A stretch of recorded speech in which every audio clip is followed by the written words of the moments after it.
troquei de roupa para descer, para estar aqui bonitinho com vocês. Aí vejo meu filho, um sorriso daqui para cá, vestido com a bandeira, com a cabeça do Brasil. E aí eu digo, que alegria é essa, cara? Ele disse, pai, o Cafu, pai. Sabe o que é isso? Quando eu imaginei, eu disse, filho, nem eu imaginei que pudesse receber um Cafu um dia. Isso não é honra para você, não é honra para mim e para você.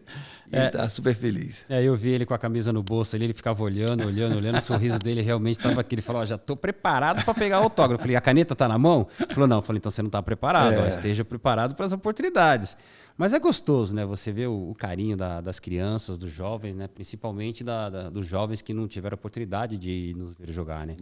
Mas hoje, através dos jogos, do PS 22, do FIFA, das imagens que aparecem na televisão, nós conseguimos dimensionar um pouco do que é a popularidade hoje, daquilo que nós fizemos dentro do futebol ao longo dessa carreira toda. Tem um legado, né? Tem uma saga, e isso não se esquece fácil. Quando a pessoa tem uma jornada de êxito, de impacto, de exemplos, de resultados. É verdade, Paulo. Nós ficamos um período muito longo, principalmente quando se fala de seleção brasileira. Eu fiquei 16 anos na seleção brasileira. Caraca. E nesses 16 anos foram 4 Copas do Mundo, 3 finais consecutivas, 148 jogos, 170 convocações, 20 jogos em Copa do Mundo. E foi uma geração vencedora. Foi uma geração que realmente marcou aquela época. É uma geração que qualquer pessoa, escalaria a seleção brasileira mais os reserva. Nós tínhamos uma identidade com o povo brasileiro, nós tínhamos uma identidade com as pessoas, nós tínhamos uma identidade com vocês, coisa que com o decorrer do tempo isso foi perdendo um pouco, né? Nós estamos perdendo a identidade da seleção brasileira. Hoje você tem dificuldade de escalar uma seleção brasileira, ou saber o nome dos jogadores da seleção brasileira que vai jogar o próximo jogo. Tem uma diferença muito grande, Paulo, entre jogador de futebol e atleta profissional. Comandar e ser comandado. Atleta profissional é o cara que se dedica, que tem comprometimento, o cara que treina, que vai até a exaustão, é o cara que vai no seu limite do estresse para que você possa alcançar o seu objetivo. Estresse físico, mental. Tudo, físico, mental, emocional, motivacional, todo tipo. Um jogador de futebol, ele vai lá, joga e vai embora. Joguei, já cumpri meu treino, fui embora. É a mesma coisa, de comandar e ser comandado. Quem é comandado fala assim, vai lá, treina, você vai lá, treina e vai embora. E o cara que comanda é o que tem que pensar nos outros, não vai pensar em um só. Então, tem um propósito maior. Tem um propósito maior. E eu sempre falo isso para os meninos, sempre falei isso para os meninos quando capitão. Falava, olha, gente, tem uma diferença muito grande entre atleta profissional e jogador de futebol. Vocês querem ser um atleta profissional ficar marcado, ou vocês querem ser um jogador de futebol que simplesmente passou por um simples clube, ou passou pela Copa do Mundo, ou passou por uma seleção brasileira? E depois? Eu não. Tá vendo esse quadro aqui, ó? Campeão do mundo em 94. Eu quero ter um de 2002 agora. Por quê? Isso aí vai ficar pro resto da vida. Porque não existe ex-campeão. É isso aí. O campeão é para sempre. Agora, ex-jogador existe. Como é que você quer ficar marcado no futebol? Como ex-jogador ou como campeão? É o campeão da Copa de tal ano, do campeonato tal. Essa é a diferença. Essa é a diferença de um cara que pensa realmente grande, um cara que pensa como um atleta profissional, que pensa, que tem os seus objetivos, que coloca os seus objetivos em primeiro lugar. Eu sempre fui muito competitivo comigo mesmo, eu sempre quis melhorar. Tanto é que o Moraci pedia, Cafu, dá 10 voltas, eu dava 20. Corre meia hora, eu corria 45 minutos. Cruza 10 bolas, eu cruzava 30. Sem problema, chegava no limite da exaustão. Eles colocavam 4 lá para cabecear, porque 2 cansava. E eu continuava. Mas por que você está treinando? Eu estou treinando porque eu estou me preparando. Porque eu sei que a qualquer momento vocês podem precisar de mim. Quando vocês precisarem, eu tenho que estar bem. Os campeões se preparam nos bastidores. Exato. Para quando tiver em público fazer melhor. As pessoas normais se preparam normal para fazer aquele normal em público. Exatamente. Os campeões vão muito além nos bastidores. É nos bastidores que eles se preparam. E é os bastidores que te dá a base para que você possa ter sucesso nas 4 linhas. Eu tenho, quando eu olho para mim, eu me considero um atleta. Um atleta da minha área. Um atleta no nível de preparação. Né? Quando eu estou com os meus alunos, quando eu estou nos bastidores, quem me conhece sabe que eu tenho um nível de preparação exaustiva. E é todo dia. Né? Eu estou entre os melhores treinadores do Brasil. Sou o maior escritor do Brasil.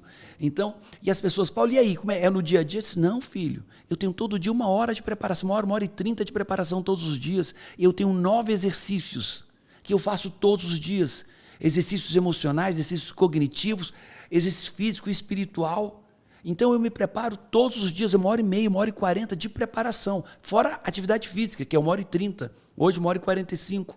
Então eu me preparo fisicamente todos os dias. fisicamente, todos os dias. E me preparo com intencionalidade. Eu preparo a parte aeróbica, eu preparo a parte física. No Método CIS, eu passo no último dia do Método CIS. O Método CIS é o maior treinamento de inteligência emocional do mundo. O último tiveram 12 mil pessoas aqui em São Paulo. E eu passo, no domingo, 21 horas em pé, em treinamento, ininterrupto. E os alunos, e os 12 mil alunos também. Só que eles estão sentados e eu estou em pé. São 21 horas e 24 horas, é 21 horas de treinamento. Não, só que essa parte física, não adianta eu ter essa força física se eu não tiver preparação emocional. Se eu não tiver preparação cognitiva. Se eu não tiver uma base espiritual que me suporte tudo isso. Então, eu me preparo todos os dias. Então, hoje eu estou com 55 anos. Eu me sinto mais forte e mais preparado do que quando eu tinha 35. Muito mais. Eu tive agora um momento com uma entrevista com 2 pessoas para trabalhando comigo. Cara, uma falou de uma pessoa que eu não gosto. E ela sabia que eu não gostava dela, não gosto pelo que ela fez com a profissão do coach. Ela denigriu a profissão do coach. Era um coach, um formador de pessoas, fez muitas bobagens e contribuiu para denigrir o coach. Né? Não é que eu não gosto da pessoa, eu não gosto do que ela fez. E essa pessoa, ela falou com tanta malícia. Tá entendendo? Da pessoa, achando que estava me agradando. Entendi. Ela achou, cara, vou ganhar um emprego agora, vou falar mal de quem fez mal ao coaching. Cara, quando ela acabou de falar, disse obrigado e tal. Não vou contratar. Cara, você não precisa falar mal nem de quem eu não gosto. Sim. Não fale mal de ninguém, não fale, não precisa. Mostre o que você tem de melhor. Não se esforce em mostrar seu pior lado.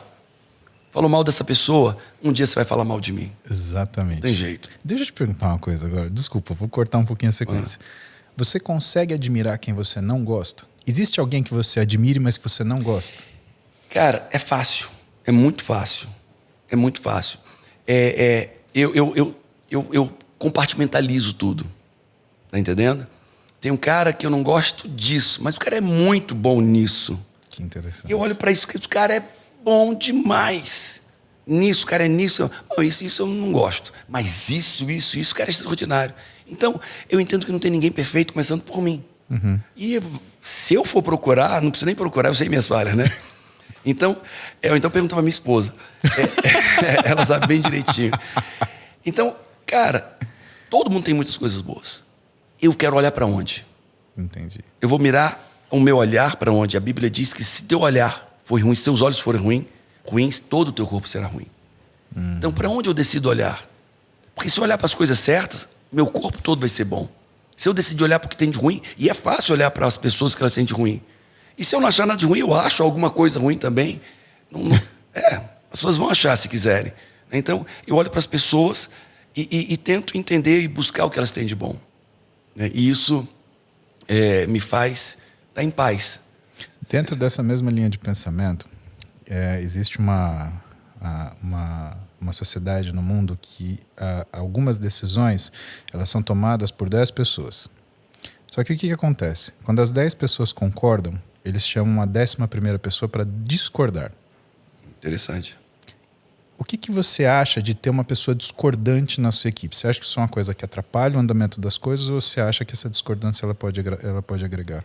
Eu digo que toda quando todos concordam, quando todo mundo concorda, me ajuda aí, gente, quando todo mundo concorda, unanimidade. Toda unanimidade é tola. Toda unanimidade é tola. Né? Então, quando todo mundo concorda, tem algo estranho. Tá entendendo? Talvez, quando todo mundo concorda comigo, cara, será que eu não estou sendo muito efusivo, e o pessoal não quer discordar porque... Então, nas minhas decisões, a mesa é cheia. Eu nunca tomo uma decisão se não tiver muitas pessoas. Né? E eu digo para as pessoas, cara, discorda. O que você acha? Fala para mim. Né? E eu fico lendo as pessoas para ver se ele não quis falar com a boca, mas está falhando, os olhos estão assim, virou a cara, botou a mão na boca, desfala. Eu estou com alguém. Se a pessoa fizer assim é a atenção, mas botou aqui, fala. Não. O que você pensa? Vai, me ajuda. Botou a mão aqui, fala. Aqui é atenção. Aqui pensei numa coisa, mas não é hora de falar, não posso falar. E é invariável isso. Fala para mim, me Cara, conta. eu nunca prestei atenção nisso, te juro. A única coisa que eu olho eu tenho a sensação que se a pessoa não olha nos olhos, ela não tá falando para mim, ela tá falando para ela. Então, quando a pessoa faz isso aqui, começa a falar, eu já falo, tem alguma coisa estranha ali. Quando as pessoas fazem isso, elas estão de fato conversando com elas. É o diálogo interno. Conversa interna. Para eu ter um diálogo interno, eu tenho que olhar para baixo. Necessariamente. Você não consegue. Virou para baixo, você entra no diálogo interno. Não, agora eu quero perguntar para você. E quando a pessoa tá brigando com você e ela não consegue olhar para você? Pode ser várias coisas. Pode ser porque ela não quer... ela está brigando, mas não quer se incompatibilizar com você. Porque na hora que ela olha, ela entra no front. Se ela briga aqui, é uma briga, mas não é uma briga direta. Ou então ela não quer te enfrentar. Está com medo, ela quer dizer as coisas, mas não quer te enfrentar. Tem medo de te enfrentar. Serve a mesma coisa para o elogio? Ou Desculpa. ela está dizendo uma coisa e tem medo de você descobrir algo dela. Os olhos são a janela da alma. Tá entendendo? E se você olhar nos olhos, todo mundo sente que a pessoa vai desvendar ela. Entendi. Então eu não quero enfrentar, eu não quero ser pessoal, ou então não quero que ele saiba por que eu estou dizendo isso, o que está por trás, o que eu estou sentindo aqui. Pro elogio é a mesma coisa? Você sabe dizer quando as pessoas elas estão te adulando, elas estão te elogiando? Eu costumo saber. Eu posso até... Elogio é gostoso, né? Eu posso até me enganar, talvez, e receber mais do que... Mas dá para saber. Dá para saber. Teve um momento, e eu não vejo mal nas pessoas elogiarem, e às vezes até a pessoa querer bajular. Todo mundo precisa se sentir pertencente. Perfeito. Todo mundo precisa se sentir importante. Perfeito. Todo mundo precisa se sentir conectado e amado. Perfeito. Então, e as pessoas precisam de se sentir pertencentes, importantes e conectados, tanto que eles precisam de água e ar. Se eles não forem abastecidos disso na sua infância, se sentirem pertencentes, importantes, conectados em amor, eles vão pagar qualquer coisa por isso. Então, quando eu vejo uma pessoa bajulando, é um grito desesperado, pode dizer assim, cara, me faz me sentir importante, diz que eu pertenço a isso, me ama. Verdade. Tá entendendo? Só que tem pessoas que perdem a mão, e aí mentem, exageram, e aí, cara, deixa eu te ajudar de outra maneira, vai para ali, faz isso, passa por esse processo, vamos devagar. Então eu vou te colocar um problema aqui. Eu sempre fui ruim de interpretar as pessoas porque eu confio muito no que elas dizem. Tua palavra para mim vale tudo. E eu sempre agi assim. Eu não tenho o hábito de desconfiar das pessoas. Eu te entrego 100%. E aquilo que você falar para mim é lei. E eu tava no 5º ano. Fala com as palavras. Isso.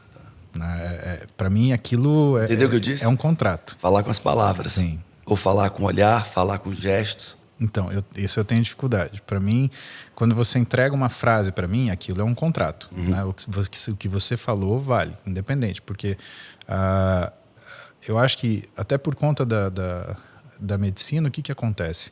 Eu atendia muita gente em sofrimento. Então, eu tinha que tirar o desespero para entender o que a pessoa estava falando. E eu não podia Bom, nenhum médico pode. Né? Na hora que ele está atendendo o problema, ele tem que ser assertivo, ele tem que ir para cima do problema. A pessoa ela tem emoções, ela tem medo, ela tem ansiedade, ela tem dificuldade de controle emocional. Então não dá para você agir como a pessoa está agindo, né? Porque se a pessoa chega lá e o médico começa né? Alguém tem que ter a calma nesse momento. Exatamente. E o médico é a profissão que tem que ter a calma. Não tem jeito de, tipo, sei lá, tá atendendo a pessoa e você fala, cara, acabou. A relação médico-paciente foi pro espaço. Exatamente. Né? E o que você me falou agora, né, me lembrou Napoleão Hill. Porque quando eu estava no 5º ano de medicina, eu percebi que eu não era muito bom em ler as pessoas. Né? E que eu tinha que entender como é que eu podia criar até um ambiente de confiança. E aí, lendo Napoleão Hill lá, o que aconteceu um dia? Eu atendi um sujeito. Era o ambulatório de medicina de urgência. E como é que funcionava esse ambulatório de medicina de urgência? Né?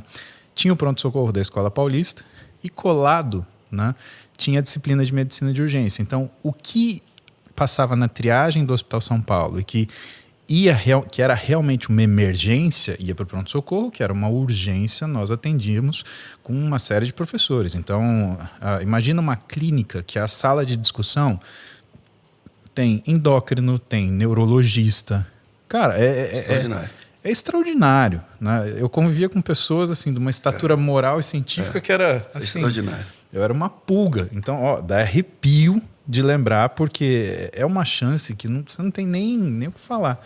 E assim, não era que tinha um de cada vez.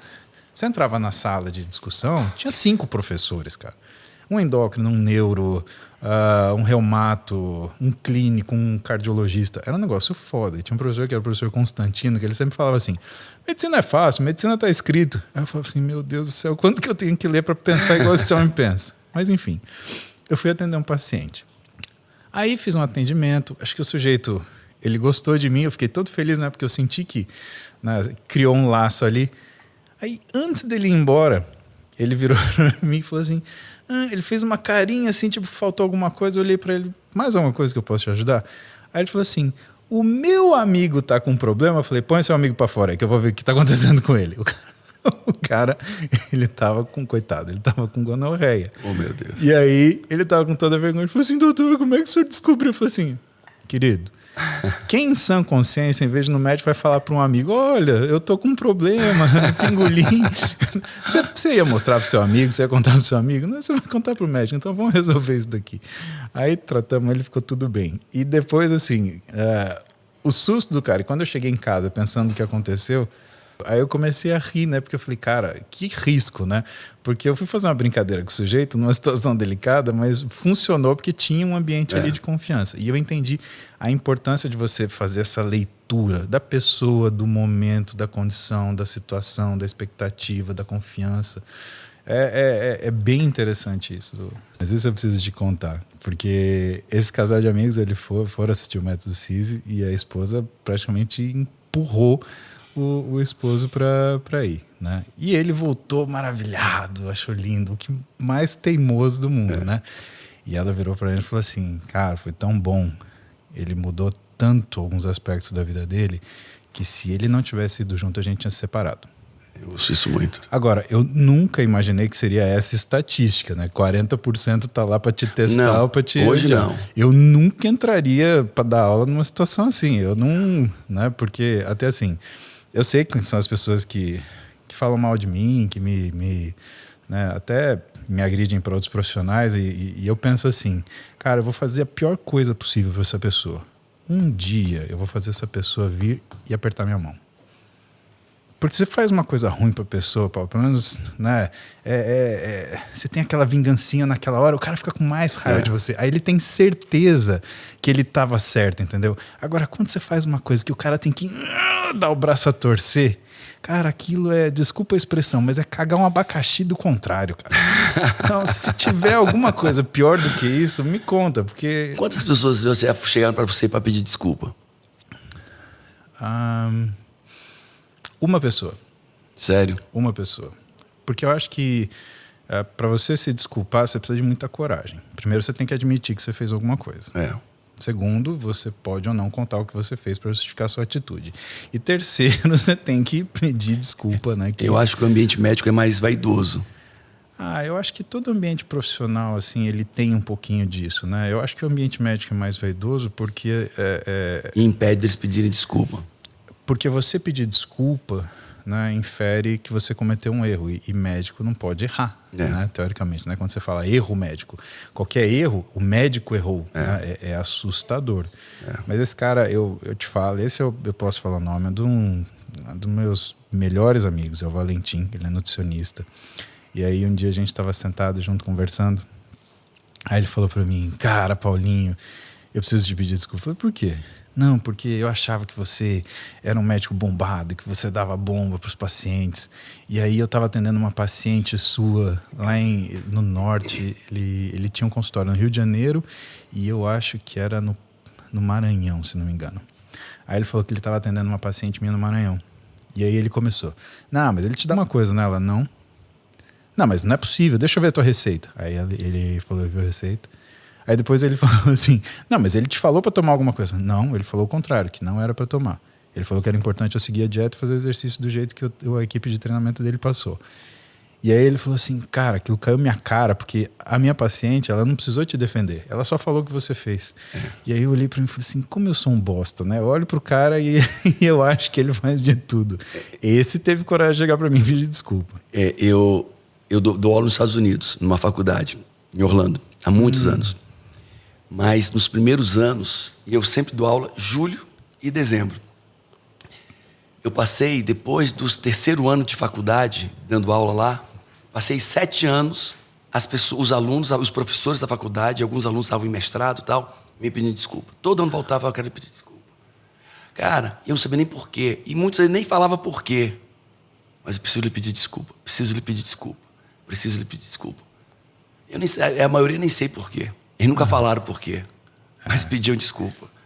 Bom, a constância da verdade, amigo, a constância da verdade, ela é real. É que é o que a gente é muito forte, né? Eu olho para pessoas assim que têm mídia como nós, que no meu caso eu acho que é um acaso, assim, né? Eu não fui preparado profissionalmente para ter mídia, né? Eu só acho que parte daquilo que é a responsabilidade de um médico é esclarecer a sociedade. Né? E eu não peço para ninguém acreditar em mim. Pelo contrário, eu peço, duvide de mim. Vai estudar o que eu te falo. Vai pesquisar. Vai escutar outra opinião. Né? Porque eu não tenho... Eu sei de onde eu tirei, eu sei qual é a minha experiência, eu tenho muita tranquilidade. Não tem problema. Vai, né? Mas senta aqui, vamos conversar um pouquinho, escuta o que eu estou te falando que pode te ajudar. Né? Agora, eu entendo que pessoas que acabam tendo essa mídia, né, que a gente acabou construindo com o tempo, né, as pessoas elas criam histórias para justificar por que você tem essa mídia. E que para caber para elas. Porque, na verdade, não é uma coisa direcionada a você. Para justificar para elas o que ela não tem, o que ela não fez. Exato. Né? E sempre é uma história. E eu comecei a notar isso, Paulo, porque quando eu comecei a conversar em podcast, bater papo, que é o que eu gosto de fazer. Né? É aquele papo tranquilo, né? sem pretensão. E as pessoas sempre me perguntavam assim, mas como que você fez isso? Mas como que você... E não tem explicação. Né? Eu vou lá, abro meu computador e abro meu telefone, ou eu converso com as pessoas. Qual que é o teu problema? Vamos lá. Que dúvida, você está com dúvida do quê? Né? É muito engraçado que parece uma sabatina de livre docência todo dia, né? Porque vai conversa de pingolim a roda gigante, né? Não tem o menor, sabe? A menor constância. Você tá falando uma coisa aqui, aí o cara, eu briguei com a minha namorada, e agora? O que eu faço? É uma maluquice, né? Todo dia de manhã. E o que eu faço é atender as pessoas, é conversar com as pessoas. Agora, como que isso, né, se torna, né, é a constância. Né? Ninguém sabe quanto tempo eu fiz. Eu marco lá. A gente está na, se não me engano, 63ª live, 600 lives de manhã. Uau. Já. Né? Então, quer dizer, isso é antes da pandemia. Uau. E quando eu abri a live de manhã, porque eu tinha que fazer meu aeróbio, tinha 10 pessoas. Você faz que horas? 7 da manhã. Eu abri a minha live lá de manhã, né, tinha 10 pessoas. Eu falava com 10 pessoas. Porque 10 pessoas é importante. Coloca 10 pessoas na frente da gente aqui, você vê o quanto é importante. Né? Para elas? Sim, exatamente. Talvez não seja tão para você, mas para aquela pessoa pode mudar uma vida. Exatamente. Pode impedir ela de fazer uma bobagem, pode ajudar ela a sair de uma bobagem que ela cometeu. Né? Porque eu sei que ninguém vai estar 100%, né, capaz de estar próximo de mim. Não é todo mundo que vai... Eu tenho um horário de consulta, uma agenda de consulta que é limitado. Né? Eu começo 9 da manhã, 10 da manhã e vou até 9 da noite, às vezes 10 da noite. Não adianta, eu não consigo atender mais que isso. Né? Quer dizer que se você for ver quantos slots de atendimento eu tenho por mês, sei lá, tem 150, 200 slots. Né? Numa live tem 4.000 pessoas, 3.000 pessoas. Onde que eu vou colocar esse pessoal? Então ali é a chance da gente conversar. A gente consegue conversar ali. Eu vou respondendo as perguntas que eu consigo ver, né? E puxando para assuntos que são as decorrências dessas perguntas. Né? Por que a minha opinião é assim? Por que eu acho que você deve fazer assado? Ou por que você está querendo isso? Porque pode ser que tenha um problema. E eu acho, elas querem muito, todas elas vêm, porque eu acho que técnica bonita tem em todo lugar. Mas elas falam, eu quero pela sua história de vida, pela mulher que você é, pela força que você carrega, pela sua superação. Olha que louco. Não é a técnica. É a força da história. Total. O perfeito atrai. E o imperfeito conecta. É isso aí. Sabe que uma vez uma pessoa me perguntou assim, Nath, se eu acessasse a sua mente 1 minuto, isso foi muito assim, natural. Qual seria o superpoder que eu pegaria de você? Qual é o mais importante? Aí eu falei, o nosso maior superpoder. Aí eu pensei e falei, é ser humano. Uau. Eu falei, meu, é isso. Saiu. As pessoas esquecem do mais básico. Sabe? Que é essa de se mostrar imperfeito. E, gente, tá tudo bem. O que importa é a intenção. É. Tem intenção boa, vai O embora. resto corrige. Exato. Eu digo para os meus sócios, cara, a intenção. Eu vou errar. Em algum momento eu vou errar, não tenha dúvida. Mas quando eu errar, acredite, a intenção era boa. Eu sei que você vai errar em algum momento, mas eu preciso acreditar que a sua intenção era boa, porque na hora que a intenção não for boa, Já era. não tem mais sentido a gente estar junto. Não tem sentido algum. Não tem. Não tem. Não tem. Eu falo, tudo é medido pela intenção. Eu não preciso confiar tanto em você, mas eu preciso confiar muito na sua intenção. Muito. É o que move. É.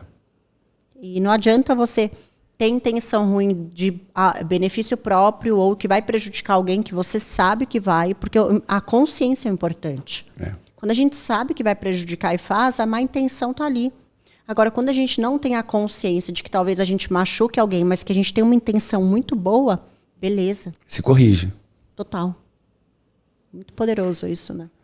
Lembrou, você falou isso que a pessoa perguntou qual era o segredo, o que é que ela poderia tirar de você, né? Se ela pudesse entrar na sua mente. Eu sou cristão, sou evangélico, e estava na igreja umas 2 semanas atrás. Qual igreja que você vai? Eu vou na CN, mas nesse dia eu estava na Lagoinha. O André Fernandes, sou muito amigo do André Fernandes. E é um lugar para se conhecer. Eu pergunto porque eu ainda não fui. Isso. E eu morro de vontade. Ah, você tem que ir. Sabe quando eu tenho um chamado? Se você me permitir conectar o André Vitor com você, que é quem cuida das nossas celebridades como você, ele vai lhe levar lá, vai lhe sentar lá na frente, você vai Quero muito. viver algo extraordinário. Eu tô sentindo esse chamado de verdade. Sabe quando você está sendo levado para lá e você só precisa aceitar? Olha, quando a gente ama ao próximo e a si mesmo, Deus vem naturalmente. Tá entendendo? A minha vida foi assim, quando eu de verdade comecei a me amar, e quando eu consegui amar de verdade as pessoas, Deus foi um processo natural. Deus vinha e fazia parte da minha vida, assim, a parte mais importante da minha vida. Eu não sei nem quem eu seria se não fosse essa minha parte. Para mim é muito importante. Aqui em casa, do meu filho de 7 anos, é incrível você conversar com ele. Se você conectar com ele, ele vai olhar para você e vai conversar sobre Deus, vai conversar sobre tudo. Sobre ele maduro. Minha espiritualmente. Filha de 8 anos é assim, sabia? Ele espiritualmente é incrível, esse meu de 8 anos. Ela é uma maturidade, ela me ensina coisas, ela fala coisas, autorresponsabilidade. Ela sabe que as decisões que ela toma têm um resultado, bom ou ruim. E uma vez a gente conversou e ela é muito sábia. Uma vez ela falou que queria assistir uma série Stranger Things. Que aí ela perguntou o que eu achava. Olha isso. Aí eu falei, filha, lá só vai ter coisa... Eu assisti 5 segundos e fiquei com medo, porque eu não gosto de ver sangue, coisas assim. Terror. E aí você tem 2 caixinhas na sua cabeça. Tem a caixinha da alegria, das coisas boas, e a caixinha da memória das coisas negativas. Você assistindo uma série dessa, qual caixinha você acha que você vai alimentar? E que vai fazer parte da sua vida. Porque você é quem você mais alimenta. O lobo. Uau. Ou, né? Aí ela falou, verdade. Quem vai vencer? O cachorro mau ou o cachorro bom? Qual você está alimentando? Tem 2 cachorrinhos, um bom e um mau. Qual vai vencer? E O que você não acha que as mais? imagens que você está vendo, as coisas que você está ouvindo, ela é verdade, mamãe, eu não vou assistir. Porque eu quero alimentar a minha alegria, eu quero alimentar a minha felicidade. E ela não assistiu. Porque eu deixei livre para ver, né? Porque a gente vai aparando, mas a gente não força. Não assistiu e hoje ela ensina isso para as outras pessoas. Uau. Então, Essas crianças crianças amadas, né? Crianças amadas, porque tem crianças que não vai conseguir ensinar muito. Apesar da essência de uma criança ser livres, né? livre, uma essência de Deus, uma essência a manifestação, uma criança é uma manifestação de Deus. E elas têm que ter empatia. Pensar no próximo, cuidar. Eu vejo muito separado aquele menino sem muita convicção da profissão, sem muita convicção da carreira, né, que parava fácil. E agora vejo um homem, um soldado, Sim. completamente comprometido, determinado, se preparando intensa e exaustivamente para vencer. Né? Muito claro nessa sua jornada. Pra mim também, é muito claro. É um menino mimado, que ligava pra mãe, a mãe deixava voltar. Isso. E o homem que entendia que ele tinha uma responsabilidade maior do que só jogar futebol. Ele era um pai, um chefe. Um motivo, lembra um motivo grande, importante, suficiente para te fazer se preparar, enfrentar, cair, levantar? Voltei a jogar, Paulo, o time na ascensão, Chapecoense ganhando de todo mundo. Eu lembro que a gente estava... Eu lembro dessa época. Cada vez mais todo mundo falando, o Brasil falando, a América do Sul falando sobre a nossa equipe, e aí veio a tragédia, né? Cara, eu lembro que era no ápice da Chapecoense. Um time redondo, um time perfeito, equipe técnica, preparação física. Um amigo meu falava que a gente parecia muito argentino. Ele falou, o time de vocês é muito argentino. Mas por que, Guilherme, um amigo meu lá do Rio? Porque vocês entregam difícil. É difícil porque vocês não se entregam. É um time duro. Não é um time que vai dar um espetáculo, mas é um time que não vai deixar ninguém dar um espetáculo. Vocês jogam duro, vocês são firmes. Vocês são muito eficientes. Vocês chegam, se deixarem vocês chegarem, vocês fazem. E vocês, na hora de marcar, vocês têm muita resiliência. Isso é uma característica do clube. O presidente que morreu, todo mundo que estava naquele avião, tinha a mesma mentalidade de não entregar fácil. Era um time de batalhadores. Dá o melhor. E a gente tinha um prazer de estar no campo, né? Um prazer de trabalhar. O treino era 3 horas, chegava 1h30 e conversava sobre o adversário que a gente ia jogar. Vamos jogar contra o Corinthians, olha, eles fazem isso, cuidado, se você entrar, pega aquele cara, se você não... Então, era sempre aquele ambiente saudável e familiar, como eu sempre cito nas palestras. O ambiente familiar que tem que ter numa empresa não é um ambiente familiar só de beijos e abraços e risos. O ambiente familiar é um ambiente duro em alguns momentos, porque o pai, algumas vezes, ele tem que ser duro. A mãe tem que falar duro para você extrair o melhor do seu filho. Porque tu sabe que o filho está indo por um caminho e o pai, se ele não for duro, esse filho vai e não volta mais. Claro. E assim é o ambiente familiar do clube. A gente se abraçava, a gente se amava, era muito bom estar junto, mas em muitos momentos a gente se cobrava. E cada um sabia seu papel. Isso. E cada um cobrava aquele colega pelo papel que tinha que cumprir. Bem isso. Ninguém cobrava um ao outro por algo além. Porque em um determinado momento, em jogos assim, que eu era cobrado. Um amigo falou, vamos lá, cara. Tá dormindo? E eu não tomava aquilo ali como uma ofensa e não era vaidoso. Eu pensava assim, pô, cara, esse cara quer extrair o melhor de mim. E eu pensava assim, realmente eu posso dar mais. Eu tô meio desligado hoje. Eu entrei de tanto jogar, às vezes você joga 60 jogos no ano, 50. Parece que o outro jogo é normal. E todo jogo é uma decisão. Uma vitória que você deixa escapar te tira um campeonato lá na frente. Às vezes 10 minutos de ligado no jogo, você toma um gol e você não recupera mais. O adversário não vai deixar. Então você tem que estar 100% durante os 90 minutos. Então eu, naquele processo, coisa e tal, e aquela equipe, coisa e tal, a gente fazendo um sucesso. Eu tive um sonho na sexta-feira que eu caía do avião e ficava vivo. Você sonhou? Eu sonhei, falei para minha esposa quando eu vim para São Paulo. Você sonhou com desastre? Com desastre, sonhei na sexta-feira. E o Neto foi agraciado por Deus, foi um dos 6 sobreviventes. Sim. Né? Foram 2 jogadores... 3 jogadores, eu, Alan Fouma, um repórter, Rafael Renze, e 2 da tripulação. Que eram comissários? 2 comissários, né?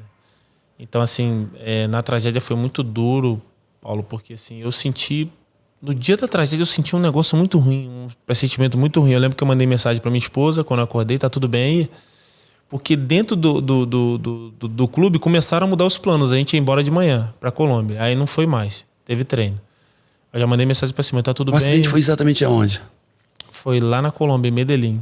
Chegando em Medellín. E aí o voo da Lamia era para entrar no Brasil, aí não entrou. Tivemos que pegar um voo comercial para Bolívia, da Bolívia pegar o avião para Medellín.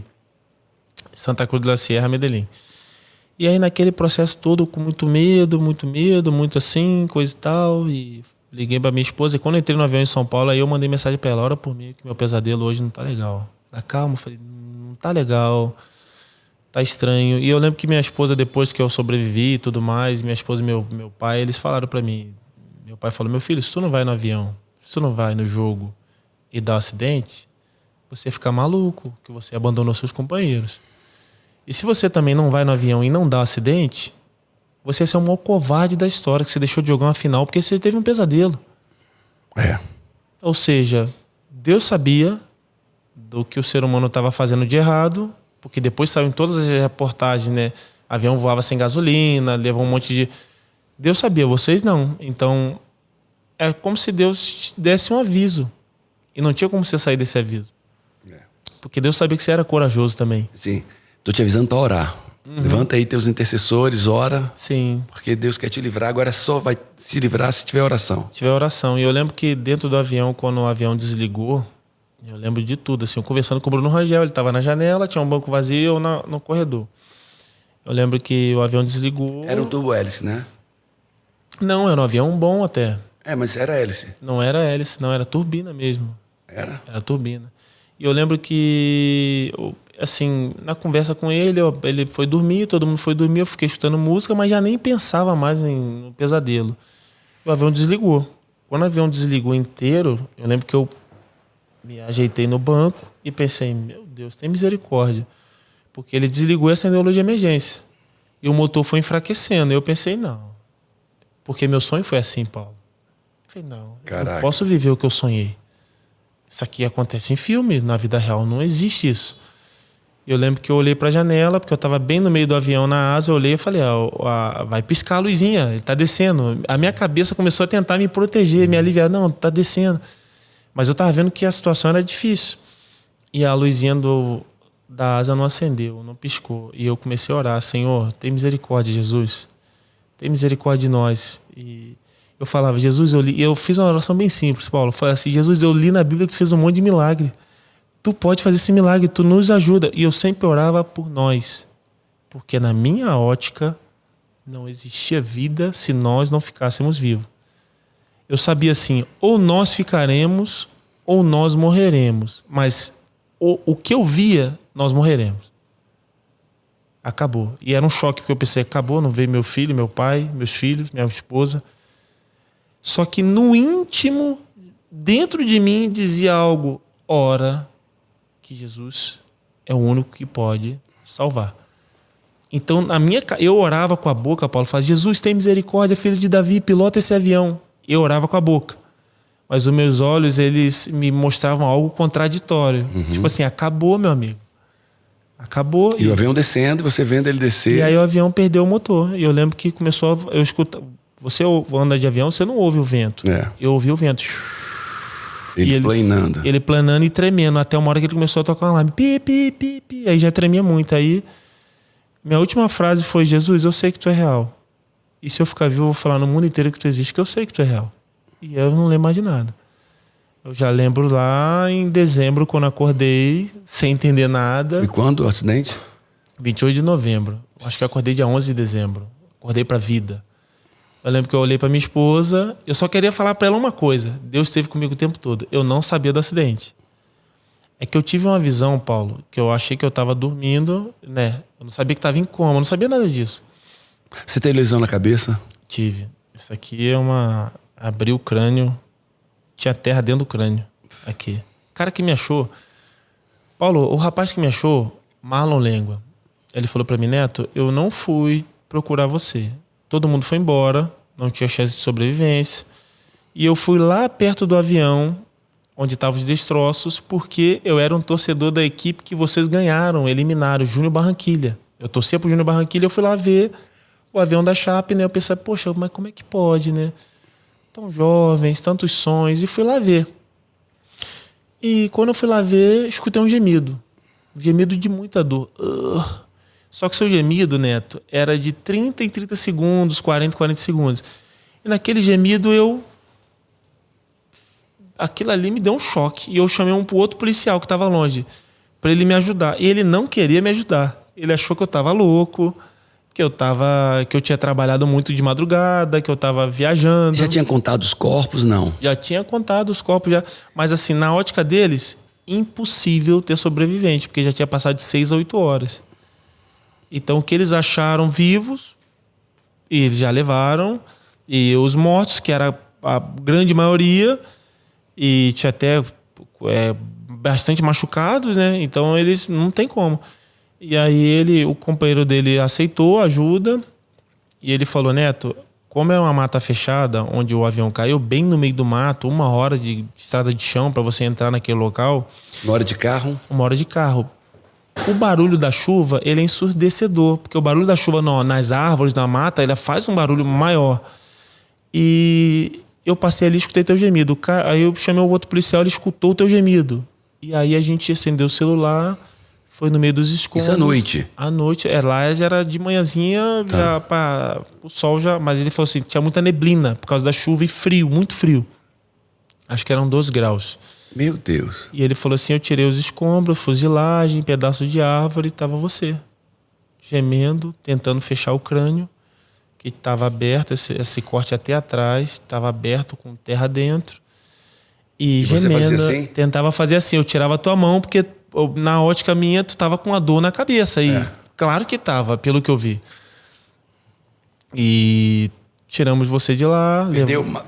Furou o crânio, perdeu massa cefálica, não? Não perdeu massa cefálica, ele só deu um rasgo grande. E aí, como estava soterrado, tinha terra tapando, né? E aí ele falou, e nessa questão a gente tirou você, levou para os primeiros socorros, e com sinais vitais bem fracos. Até uma enfermeira falou, ele não vai aguentar. E eu falei para ela, ele vai aguentar, porque se ele aguentou até agora... Eu lembro que ele falou para mim, quando me viu na UTI, ele foi me ver, depois da tragédia, e ele não conseguia falar, Paulo. Ele ficou assim uns 5 minutos chorando lá de fora, me olhando de longe. Ele chegou, entrou e falou, você é um guerreiro de Deus. Você lutou para estar vivo. Eu falei, não lutei. Se eu fiquei... Como é que meu pulmão estourou? Eu fiquei respirando e consegui gemer, então... Foi Deus. Foi Deus. E foi Deus que te mandou lá, porque ele falou assim, não tinha o porquê eu ir lá. Eu fui lá porque eu estava entristecido, queria ver de perto... E ele falou, todo mundo tinha ido embora. Cruz Vermelha, os enfermeiros, o médico, o paramédico, todo mundo foi embora porque não tinha mais chance de sobrevivência. Eu fui lá de curioso. E lá escutei um gemido. Então, assim, eu falei pra minha esposa, eu lembro que quando eu acordei, eu falei assim, Deus esteve comigo porque, pra mim, eu estava sonhando em casa, dormindo, acordei num lugar diferente. Eu tenho uma frase, e isso dá para você traduzir o que você viveu nesse conceito. A regra 10-90. Eu teci essa regra. 10% é o que te acontece. 90% é o que você vai fazer com o que te acontece. 10% você foi ser rejeitado por esse treinador holandês. Rejeitado, dispensado. Isso é 10% só. Os outros 90% é o que você vai fazer com isso. E olha o que você fez com isso. Você decidiu avançar, decidiu que é o que você queria, decidiu perseverar, decidiu persistir. Pagou o preço, foi ainda mais fundo, foi ainda mais para longe da América Latina, foi mais para o centro da Europa, né? Foi para a Alemanha e lá encontrou o maior sucesso. O maior sucesso. 10% foi esse treinador te rejeitar. 90% é que você fez em relação a isso.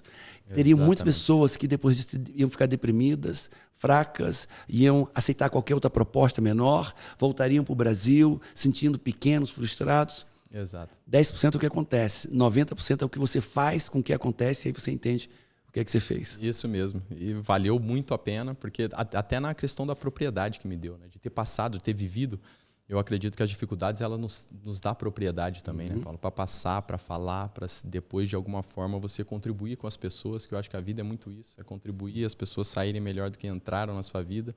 E aqueles que superam a dificuldade é o que traz, né, a propriedade. Olha, eu sou uma parteira de ideias e de performance, né? E de comportamentos. Eu tiro das pessoas a melhor... O que ela fez para ter o sucesso. Olha a pergunta que eu te fazer. Como é que você seria? Aonde você teria chegado se você não tivesse passado por essa primeira frustração aos 19 anos? Se eu não tivesse passado por essa situação, eu talvez teria tido uma outra dificuldade no meio do caminho e não ter tido força para superá-la e para seguir em frente. Eu vi que na minha vida depois, as minhas atitudes, elas me trouxeram justamente essa força para viver não só o momento, mas o que estava por vir. O grande exemplo disso foram os últimos anos da minha carreira, que nós vamos falar mais lá na frente. Mas tudo que a gente passa, todos os problemas que a gente supera, ele tem algum porquê. Ele serve para nos fortalecer para algo que vai acontecer na nossa vida e que vai precisar justamente ter passado por esse teste. Foi o que eu senti, passando pelo Porto, brilhei no Werder Bremen e depois as situações que eu fui vivendo na vida sempre me traziam, opa, isso eu já passei. Agora não tem isso mais de treinador não querer, treinador me recusar, me rejeitar. Eu já sei como enfrentar isso, eu tô pronto, eu superei isso. E tudo aquilo me deixou mais forte, mais confiante. E acredito que por isso somou, né, para construir um caráter vencedor na minha vida. E deu sentido às dificuldades que eu passei. As pessoas pedem assim, Deus, me faz forte, mas não quer um problema. É. Deus, me faz inteligente, mas não quer ler o livro. Cara, como é que é isso? Você pede força e não pede o problema para te fazer forte? Foi incrível, aliás, o método CIS, muitas coisas ficaram gravadas na minha cabeça, mudou realmente minha forma de pensar para muito melhor.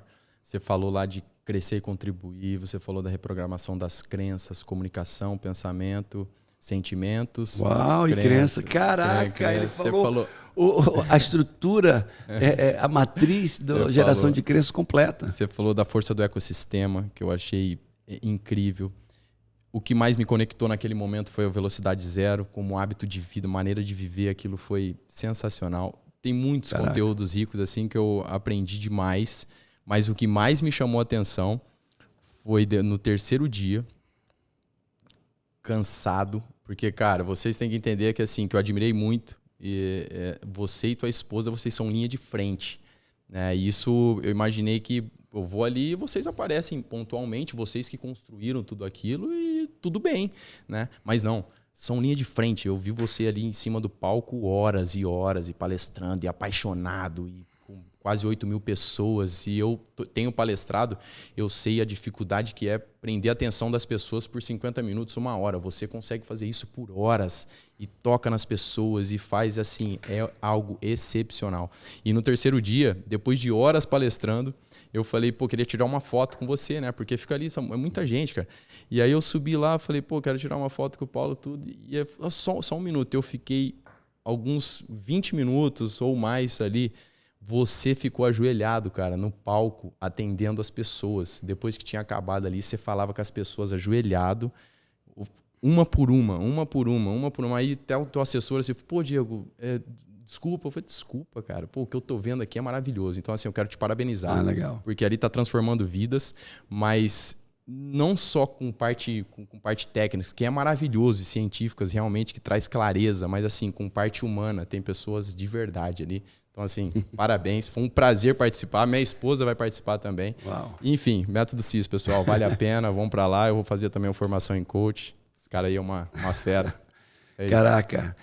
Assim, as pessoas perguntam às vezes para mim, Paulo, você é tão, como é que eles dizem? Você é tão acessível. Você, cara, eu já tive outros eventos, a gente não chega nem perto. A gente não, cara, acabou, o cara sai, o cara não fala, o cara não olha, ele dá o show dele, sai, e você é tão acessível. Por quê? Eu disse, cara, por que eu não seria? Por que eu não seria? Se eu posso ser, por que eu não seria? Quem é melhor do que alguém? Né? Nesse momento eu estou no palco, mas em outros momentos eu estou na cadeira como aluno e alguém está no palco. Né? Você, em outros momentos, você vai ser o mestre de alguém, ensinar alguém, e isso não te faz melhor do que ele. Diz que você tem um conhecimento, uma capacidade diferente das dele, e que nesse momento você dá, mas no outro momento você recebe. Fantástico. E isso Parabéns. É importante. Parabéns. Isso é importante para a gente se manter lá. É isso mesmo. Porque se a gente perde isso, a chance de cair lá de cima é muito grande. Com certeza. Se manter lá e continuar transformando vida, sabe? Eu acho que é isso. Eu admiro muito. Pessoas que transformam... De alguma forma você está ali, cara. Você está contribuindo para transformar vidas. O último dia é algo assim incrível. Não vou falar muito aqui, mas o que acontece ali... A forma como destrói o orgulho que você fala, né? Da verdade, humilhação, humildade, sabedoria e santidade. Faz todo sentido, né? Cara, você pegou mesmo, viu? É difícil alguém pegar assim, os pontos tão nevrálgicos. Eu peguei. Eu fui assim para realmente viver aquilo. Fiz várias anotações. Tive experiências lá sensacionais, né? De como a gente realmente quebra o orgulho. Com outras pessoas. Com outras pessoas. E assim, muito bacana.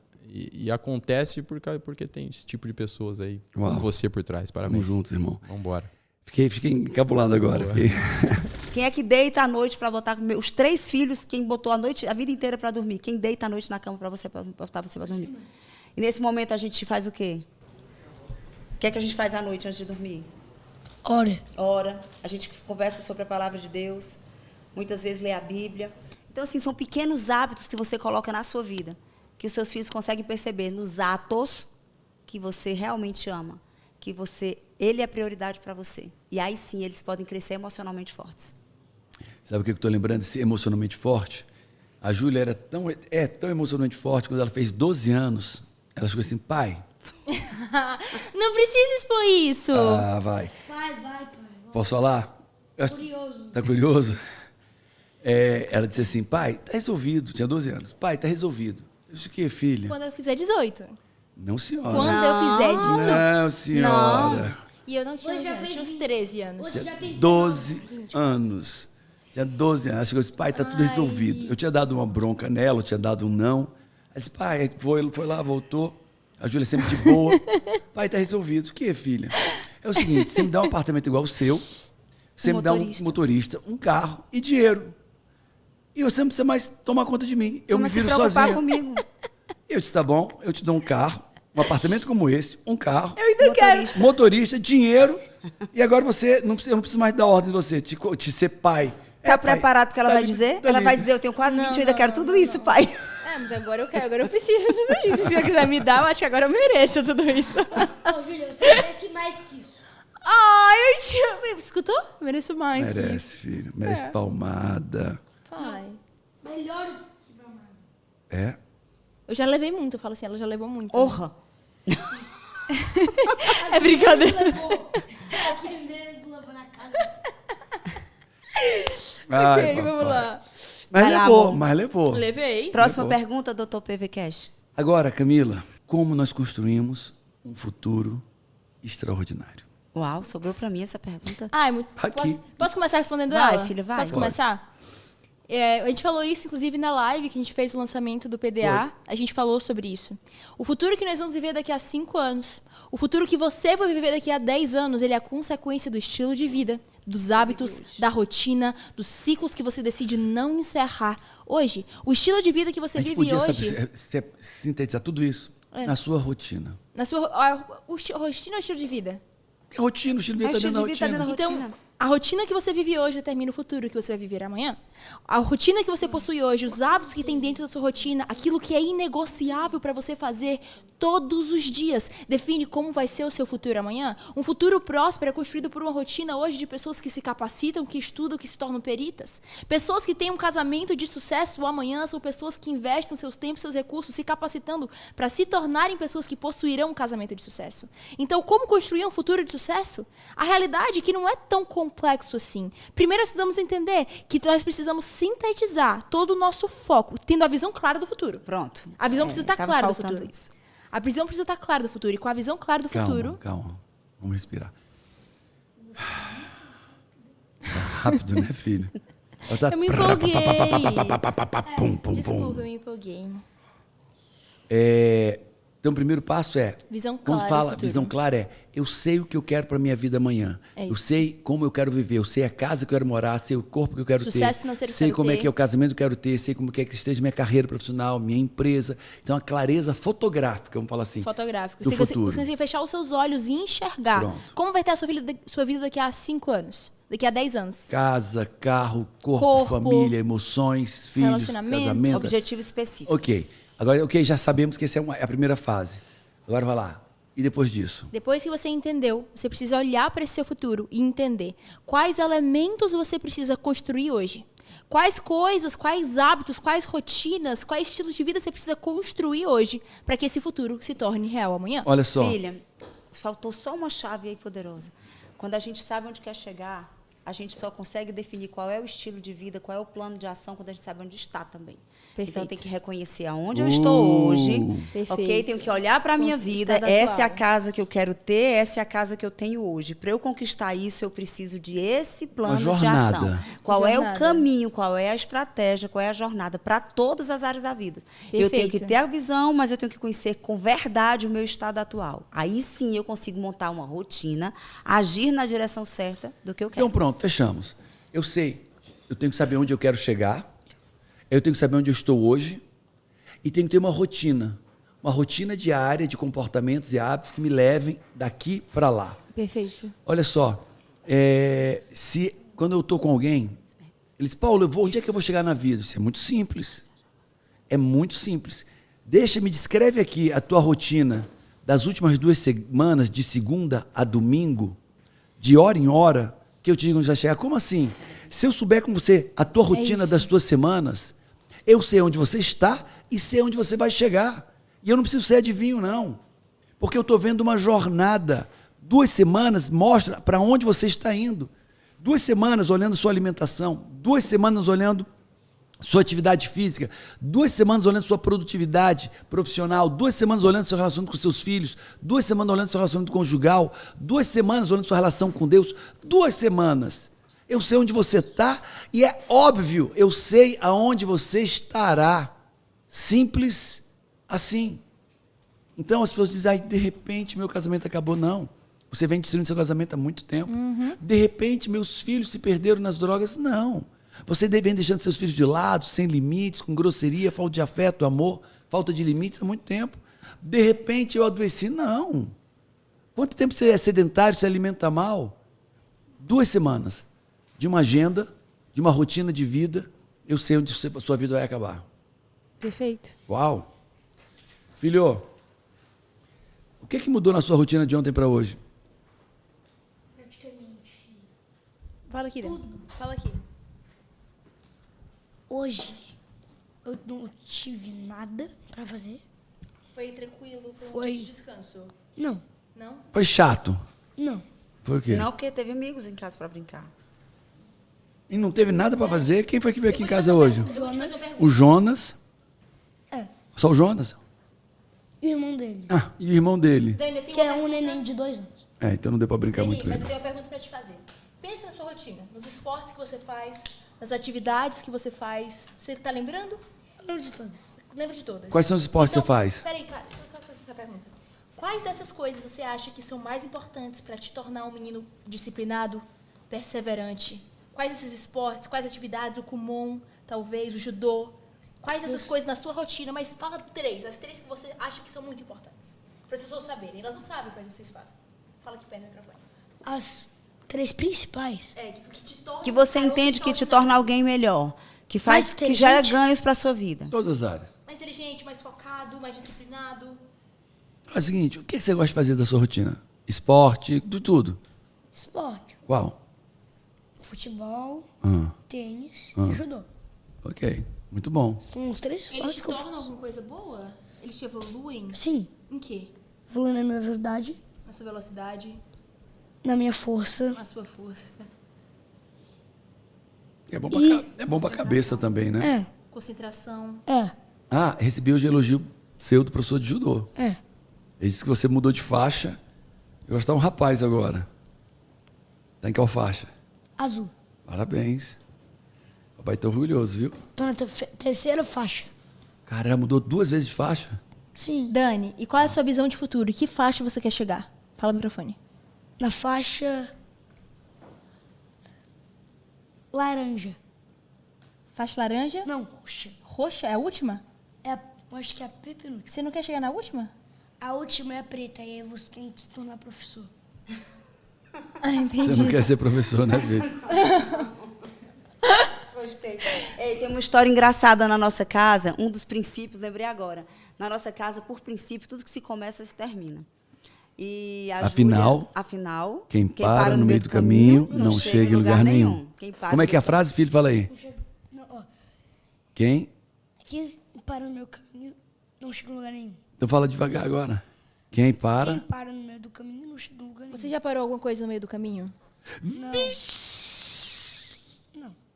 Nenhum Lego?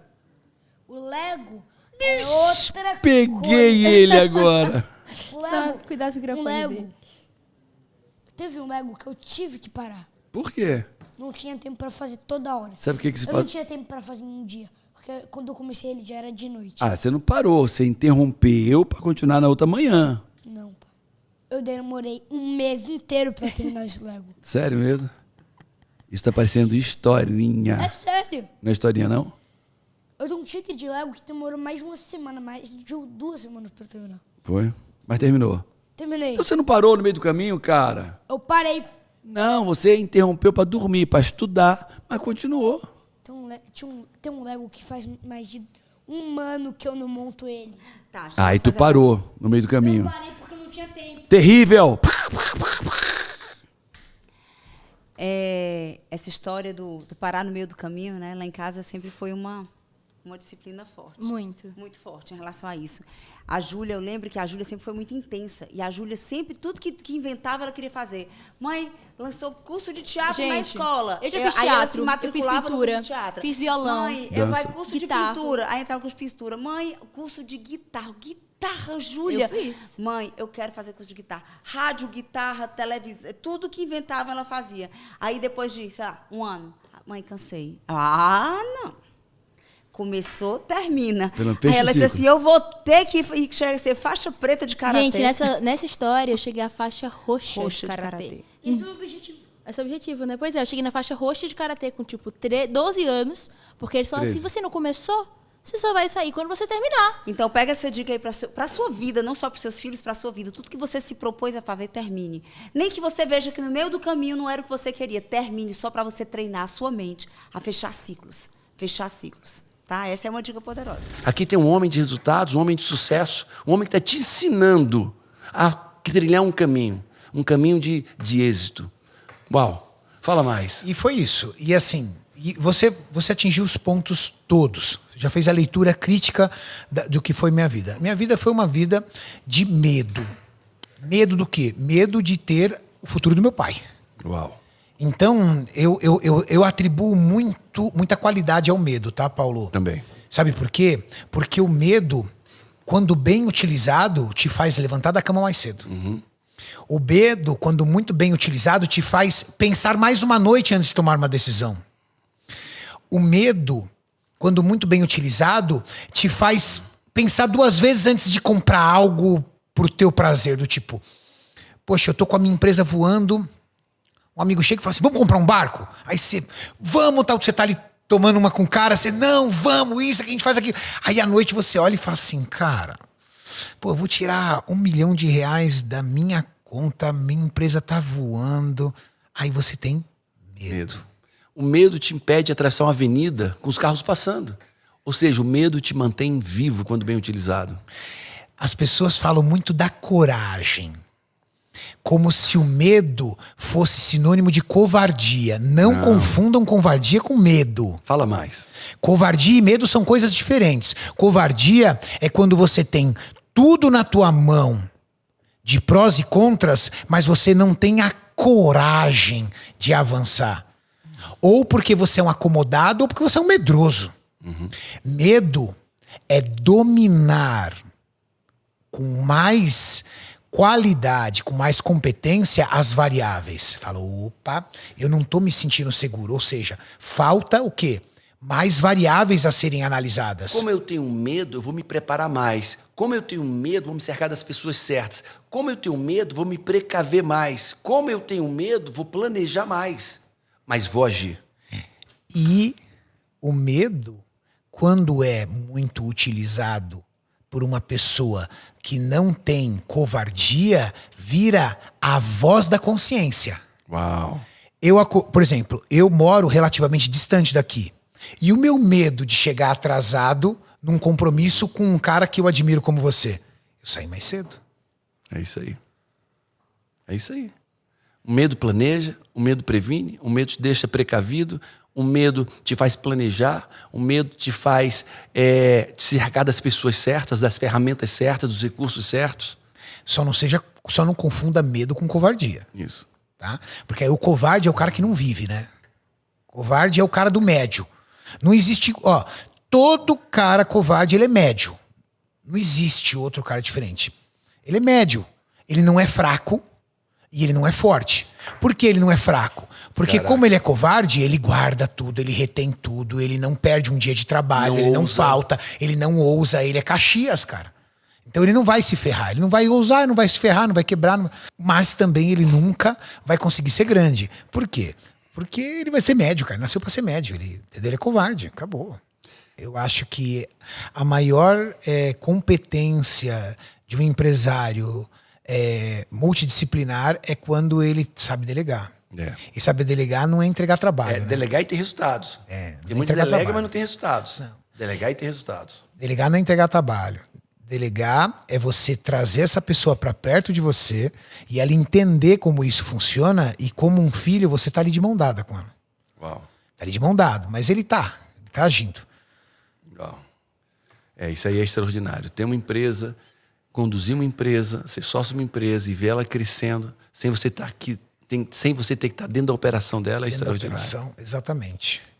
É extraordinário. Isso se chama liberdade. É extraordinário e é uma decisão sua também, tá? Eu tenho muitos amigos meus que são empresários, eles viram e falam assim, Renata, minha empresa não anda sem mim. Então, tua empresa, ela é doente, porque não é o certo. Alguma coisa está acontecendo. E, geralmente, essa dependência vem de empresas familiares ao qual você não quer deixar a operação. Você não quer deixar que ela tem que andar sem você. Como assim? Você não pode sair 15 dias para viajar? Você não pode sair uma semana para viajar, que a empresa não roda? Mas tem algo errado aí. Tem algo errado. Faça mudanças simples. Você não precisa mudar radicalmente. Lembre-se, comida é afetividade. Então você não precisa trocar tudo isso. Continue com o macarrão de final de semana com a sua família. Peça pizza toda quinta com a sua namorada. Mas o restante da semana, seja educado. Você não é uma pessoa responsável com o seu trabalho, seja responsável com o seu corpo também. Aumente a quantidade de frutas, vegetais, reduza alimentos de alta densidade calórica, doce, pizza, sorvete, essas coisas. Tenha alimentos mais saudáveis, que inclusive são mais baratos. Muda isso. Você não afetou o seu estilo de vida. Você ainda continua socializando com as pessoas que você ama, mas você já melhorou muito. Atividade física. Eu não tenho tempo para atividade física. Acorda mais cedo. A maioria das pessoas de sucesso acordam na média de 5 horas da manhã. E já são pessoas incríveis. Acorda mais cedo. E quando você for dormir, durma mais cedo. Perca menos tempo com entretenimento. Lembra do que eu disse para vocês? É uma gestão de tempo. Reduza o tempo do entretenimento e você vai aumentar tempo para outras coisas, como atividade física, profissão, família e até mesmo o seu lazer. Tira o entretenimento um pouco mais. Você vai conseguir mais tempo para atividade física. Faça uma atividade física em jejum. Os benefícios da atividade física em jejum são enormes, porque você fica mais ativo durante o dia. Você já começou a mudar esse jogo. Com uma alimentação melhor e uma atividade física em dia, você fica mais disposto. Com mais disposição, você tem mais energia para o trabalho. Teu trabalho é ruim? Seja o melhor no teu trabalho, porque isso deixa você mais polido. Você fica poderoso. Poderoso. E o que você faz? Procura alternativas para poder começar a crescer. Procura um curso, procura um treinamento, algo que se comunique a você. E começa a puxar isso para dentro da tua carreira. E começa a mudar esse jogo. Trabalhe mais. Eu tenho amigos meus que estão trabalhando no escritório, estão fazendo Uber de final de semana para juntar dinheiro porque querem fazer algo maior. Você tem que trabalhar mais, é o que você tem na mão. E aí você vai ter que gerir seu tempo e reduzir mais. Só que são ferramentas que você pode utilizar a seu favor que não necessariamente te levarão para um resultado instantâneo, mas como o Paulo disse, começa a colocar em você uma jornada. Você já entrou na jornada. É isso aí. Peraí, eu mudei minha alimentação, comecei a atividade física, entrei num curso e tô trabalhando mais. Opa, game começou. Enfim, com 30, 40, 50 anos de idade, enfim, você começou a viver o jogo certo. Aí você começa a avançar. Cara, eu juro pra você, eu juro. Não tem como você perder. Eu vou falar o que o meu amigo Ninja falou no podcast. Ninguém vence o cara paciente. Ninguém. Ele disse isso é uma verdade absoluta. Tenha paciência. Porque não tem como dar errado. Eu estou trabalhando mais, eu estou estudando, eu estou aprendendo algo diferente, eu estou melhorando minha alimentação, estou fazendo uma atividade física. Esquece. Se vai demorar 1 ano, 2, 3 anos, não importa. Você vai perder peso, seu corpo vai mudar, você vai melhorar a tua carreira e você vai ganhar dinheiro. Acabou. O poder da constância. Acabou. Olha só, o que você está falando aqui... E ó, temos pratos. A gente aqui não é filosofia de boteco. Sim. A gente tá colocando coisas pra pessoa terminar isso aqui e falar assim, a partir de amanhã eu vou fazer isso. Quero ver se o Cariani e o Paulo tá certo. Olha só, Walter Mitchell é um cientista. O que ele fez? Pegou crianças de várias faixas etárias, 5, 6, 7, 8, 9, 10, 11, 12, e disse o seguinte, ó, aqui está um bombom. Eu vou voltar daqui a 5 minutos, 10 minutos, 20 minutos. Se você não comer esse bombom, quando eu voltar, eu te dou outro bombom. Ou te dou 2 bombons. Mas para eu te dar um bombom, você não pode comer isso aqui. Deixava a criança com um bombom na frente dela e ele saía. E aí, quando ele voltava, se a criança não tivesse comido, ele dava 1, 2 bombons a mais e ela comia os bombons.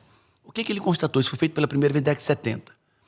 As crianças que não comeram os bombons para ganhar um segundo bombom, ou seja, as crianças que retardaram o prazer imediato por algo maior depois, as crianças souberam dizer não para si mesmos em prol de algo maior, cresceram adultos prósperos, felizes, não depressivos, felizes, prósperos, ricos financeiramente, com famílias estruturadas. As crianças que comeram imediatamente bombom, que não esperaram pelo segundo bombom depois, obesos, doentes, depressivos, famílias estruturadas. Paulo, o que isso quer dizer? Pessoas, como o Karine está dizendo, que retardam o prazer imediato por algo maior depois. Em outras palavras, a pessoa que diz não para o conforto imediato, por um conforto maior depois, são as pessoas que lá na frente vão ter sucesso na vida. Financeiro, profissional, familiar, saúde. Então a pergunta é, você tem essa habilidade emocional de dizer não para o prazer imediato em prol de algo maior depois, ou você é como uma criança, boba e infantil, que não consegue dizer não para tudo. Então, vamos para a balada? Vamos para a balada. Vamos comer? Vamos comer. Olha, está aqui a salada e está aqui a macarronada. Você é que vive em prol do prazer imediato?